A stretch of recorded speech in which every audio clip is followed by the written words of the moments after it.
Buen día, soy Santiago Raciel Filobello Ibarra, estudiante del quinto cuatrimestre de la Licenciatura de Ingeniería Mecánica Automotriz en la modalidad semiescolarizado de la Escuela de Mecánica Diésel y Gasolina de Veracruz.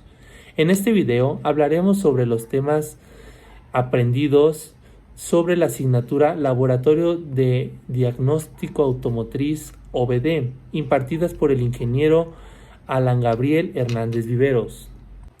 El sistema OBD fue implementado en el año de 1989, esto con el fin de monitorear y ver cómo trabajaba el sistema electrónico tanto de admisión como de escape, esto con el fin de monitorear mejor y ver el buen funcionamiento o mal funcionamiento que tenían las unidades en aquellos años.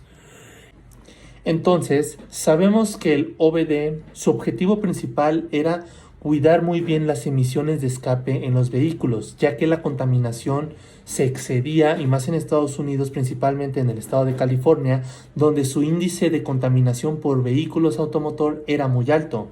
Al igual, el sistema OBD, su objetivo principal es avisar inmediatamente al conductor de alguna falla o alguna avería que se encontraba ya sea internamente en el motor o en todo su sistema eléctrico electrónico. Claro es, se implementó un control electrónico del sistema de admisión de aire. Su funcionamiento principal era monitorear la cantidad de flujo de aire que entraba por medio del motor, pero para eso necesitábamos saber la temperatura en la que se encontraba el aire en nuestra atmósfera. Esto gracias a que se implementó un sensor IAT, que es el de temperatura del aire de ignición. Además, se creó o se implementó un sensor MAF, el sensor de masa de flujo de aire, que era el encargado de ver qué tanto aire entraba al sistema de admisión del vehículo. Pero como son componentes electrónicos, necesitábamos en aquellos años saber si realmente estaba trabajando muy bien nuestro motor. Entonces, ¿qué pasaba si llegaba a fallar nuestro sensor de temperatura de aire? Aumentaban las emisiones de monóxido de carbono, esto generando más contaminación, que era lo que querían en aquellos años evitar. También realizaba una mala lectura la computadora y ocasionaba que al momento de una inyección de combustible, la computadora suministrara más combustible, el cual se perdía combustible y se generaba combustible crudo, una mezcla muy rica, el cual fallaba. Igual forma, como fallaba este componente, nos era difícil poder encender nuestra unidad, ya que no había una lectura del aire, de su temperatura, lo cual hacía que no arrancara. De igual forma, como llegaba a fallar el sensor MAF, el sensor de masa de flujo de aire, también teníamos mucho consumo de combustible, ya que no se sabía realmente cuánto aire entraba por el múltiple de admisión, por todo el sistema de admisión de aire, y ocasionaba esta exageración en consumo. Otro componente que cambió el mundo automotriz fue el cuerpo de aceleración, ya que nos despedimos completamente del carburador y entra este sistema, ya sea accionado por medio de un chicote o por medio electrónicamente, el cual es el cuerpo de aceleración. El cuerpo de aceleración es el encargado de qué tanto aire admite hacia el múltiple de admisión por medio de una mariposa. Claro es, la computadora necesitaba saber, o necesita más bien saber, en qué posición se encuentra la mariposa. Esto con el fin de así suministrar la cantidad específica de gasolina dentro de la cámara de combustión, y fue creado el famoso TPS, el sensor de posición de aceleración. Esto con el fin de, ya calculado la apertura de la mariposa, era el voltaje que mandaba la computadora y así mandar una inyección exacta. Claro es, si llega a fallar el TPS, ya que el cuerpo de aceleración en algunos casos era por medio de una acción mecánica, por medio de un chicote, si llegaba a fallar el TPS había una exageración en consumo de combustible, de igual forma revoluciones altas dentro del motor y un arnés falloso. Pero si el cuerpo de aceleración se encontraba la mariposa cerrada, obstruía obstruye más bien el flujo de aire. Es ahí donde entra la válvula jack. La válvula jack es la válvula de marcha mínima, la encargada de mantener el motor de combustión interna en rating en unas revoluciones de 850 a 900 revoluciones, esto con el fin de que no esté acelerado el motor y haya un consumo menor de combustible.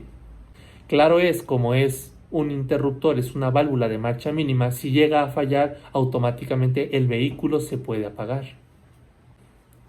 Como fueron pasando los años, se implementó ahora el cuerpo de aceleración electrónicamente. Esto con el fin de eliminar el chicote, mayor confort y más específico o mejor eficiencia dentro del automóvil. Es por ello que, como el cuerpo de aceleración ya trabajaba electrónicamente por medio de la computadora, se implementó el APP, el sensor de posición del pedal de aceleración. Esto con el fin de que cuando aceleraba el conductor, el pedal mandaba una señal a la computadora y la computadora lo mandaba hacia el cuerpo de aceleración electrónico con el fin de hacer un buen funcionamiento o un buen trabajo de estos componentes. Claro es, para tenerlo bien específico, también existía o existe más bien el sensor de posición de aceleración, el TP1 y el TP2, que son los que nos monitorean si está trabajando muy bien o si hay alguna anomalía dentro del cuerpo de aceleración. Como ya se implementaban componentes eléctricos, electrónicos, se fomentó, se innovó también muchos sistemas aparte de la admisión y del escape, como lo es el sistema de combustible, ya que contamos ahora con una bomba eléctrica electrónicamente asistida, el cual nos ayuda a bombear gasolina, tener mayor presión y una mejor eficiencia al momento de suministrar del tanque de combustible a los rieles y a los inyectores para una buena combustión. Entonces los inyectores, por medio de un embobinado y un balín, trabajan por medio de una señal y por medio de un voltaje para al momento específico que diga la computadora, inyecta la gasolina difuminada, esparcida para una buena mezcla aire-combustible. Como estamos hablando del encendido de la combustión, necesitamos también un componente primordial que es la bobina. La bobina es un multiplicador de voltaje de 12 voltios a 12.000, 13.000 voltios, esto con el fin de generar un arco voltaico dentro de una bujía, esto con el fin de que la mezcla aire-combustible al momento de ser comprimido, el arco voltaico genere la explosión y haya una eficiencia de combustible, ya que todo se puede quemar. Claro es, para saber en qué momento la bujía crea el arco voltaico por medio de la bobina, necesitamos de un sensor de posición de cigüeñal, el cual nos dice en qué posición se encuentra el cilindro número 1, al igual que un sensor de posición de árbol de levas, también para poder monitorear y ver en qué punto se encuentran los cilindros número 1. Ahora, no sabemos bien si realmente se aprovecha toda la combustión. Es por ello que existe el sistema EGR, el sistema de recirculación de gases de escape. Esto con el fin de volver a utilizar la gasolina que no se ocupó y el aire que todavía sigue limpio, entre comillas, para volverlo a meter a la cámara de combustión y así volverlo a explotar y poder aprovechar al máximo toda esa mezcla rica que todavía existe.